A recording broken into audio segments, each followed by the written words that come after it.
तुम मुझे नीचा दिखाने की कोशिश कर रहे हो, उसने मुझे नीचा दिखाया। मैं किसी को कभी नीचा नहीं दिखाना चाहता। तो नीचा दिखाना, इसको एक वर्ड में कहा जाता है, उसे कहते हैं पैट्रनाइज। पैट्रनाइज मीन किसी को लेट डाउन करना, किसी को नीचा दिखाना। इसको इस्तेमाल कैसे किया जाएगा, इस वर्ब को, इसको डिफाइन करूंगा। इंपॉर्टेंट टॉपिक है। अगर आपको मेरे पढ़ाने का अंदाज पसंद है, तरीका पसंद है, तो एक डेमो क्लास की तरह आप मुझसे ऑनलाइन इंग्लिश लैंग्वेज कोर्स भी कर सकते हैं, 1-on-1, एक रीजनेबल फी पे कर। टॉपिक स्टार्ट करते हैं।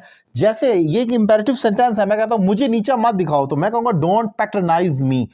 इसका मतलब ये कि लेट डाउन करना, किसी को नीचा दिखाना। लेकिन इसके लिए स्पेसिफिक वर्ड जो होगा वो पैट्रनाइज होगा। लेट डाउन का मीनिंग होता है कि आप तवक्कुआत पर पूरा नहीं उतरते, किसी की तवक्कुआत पे पूरा नहीं उतरते, उसकी तवक्कुआत को तोड़ देते हैं, तो वो आपने उसे लेट डाउन कर दिया। लेकिन पैट्रनाइज का स्पेसिफिक मीनिंग ये है कि नीचा दिखाना।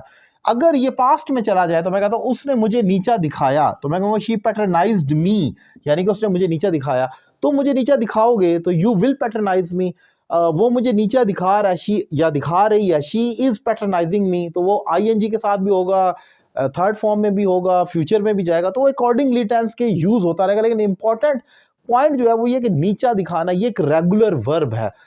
रेगुलर वर्ब से मुराद ये होते हैं वो वाले वर्ब्स जिनकी सेकंड थर्ड फॉर्म ईडी पर खत्म होती है, जैसे किल्ड, वॉच्ड, प्लेड। इसी तरीके से दीगर आप बहुत सारे ऐसे वर्ब देखते हैं।